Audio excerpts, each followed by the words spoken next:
Hi there, project management enthusiasts. It's Dr. K, back with a final installment of a 4-part series on earned value management, aka earned value analysis. In part 3 of this series, we continued on with our project field report analysis by calculating the cost and schedule variances of our project's activities. Now it's time to look at our indexes. Let's get into it.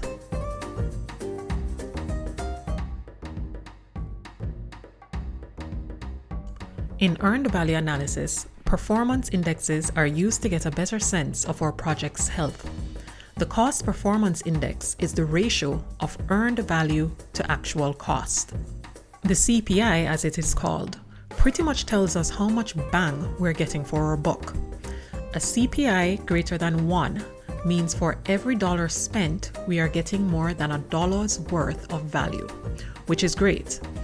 A CPI less than 1, however, tells us we are getting less than $1's worth of value for every dollar spent. Not so great. A CPI of 1 means we're getting $1's worth of value for every dollar spent. The Schedule Performance Index, or SPI, tells us how efficiently we're using our time. An SPI of 1 means we're completing the planned amount of work for every period of time completed. An SPI greater than 1 means we're completing more work than planned within a given time period. And an SPI less than 1 means we're completing less work than planned within a given time period.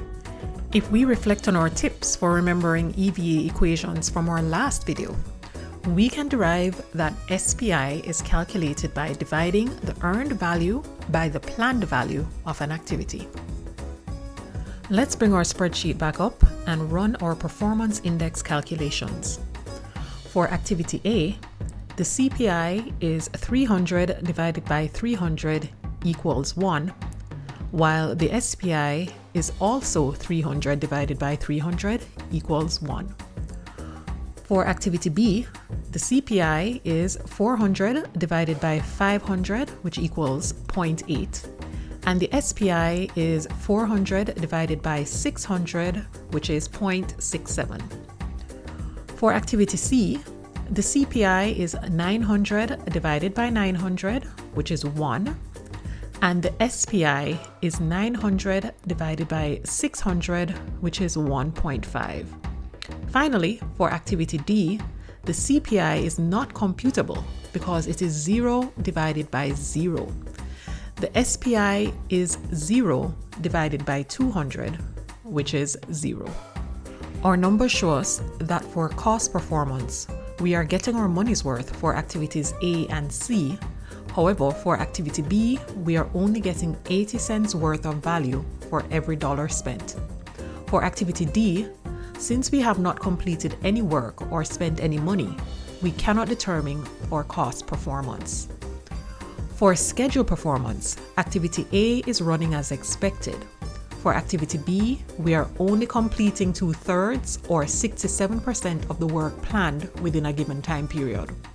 For activity C, we are overperforming by completing 1.5 times or 150% of the value of work scheduled within a given time period. For activity D, we are underperforming severely. An SPI of 0 tells us we are not producing any of the planned work within a given period. Finally, it's time to make some projections for our project based on how it is currently performing. We can estimate what the final cost for each activity will be. This is the EAC, or estimate at completion. We can also estimate how long the activity will take.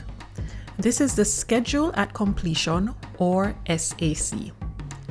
EAC is equal to the total budgeted cost divided by the CPI. Let's go ahead and calculate that using our spreadsheet updated with the total cost. For activity A, EAC is equal to 300 divided by 1, which is 300. For activity B, EAC is equal to 600 divided by 0.8, which is 750. For activity C, EAC is equal to 1200 divided by 1, which is 1200. There is not enough data to calculate an EAC for activity D. Our numbers show us that if things continue as they currently are, there is no change expected to the total cost of activities A and C. However, for activity B, we do expect to spend an extra $150 if corrective action isn't taken. The EAC for activity D cannot be determined at this point. Now for schedule at completion. SAC is equal to the activity duration divided by the SPI. Let's go ahead and calculate that using our spreadsheet updated with the activity durations. For activity A, SAC is equal to 2 weeks divided by 1, which is 2 weeks.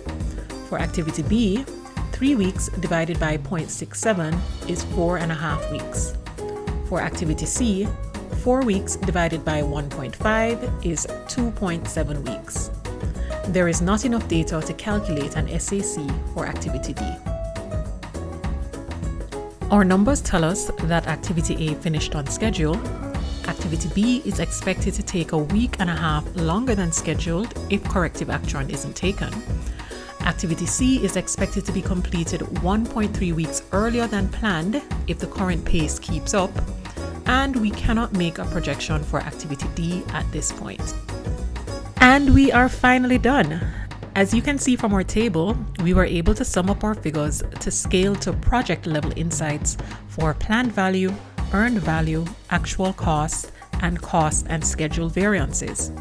Because of the unavailable data for D, any calculations related to cost and schedule performance and projected final cost and schedule would be unreliable at the project level. So those are left blank. Congratulations! You now know how to use earned value analysis to make sense of your project metrics. If you found this video helpful, please give it a like and consider subscribing to keep up with more great project management content. What project management topic would you like me to cover next? Let me know in the comments. Until next time, this is Dr. K saying, keep calm and project on.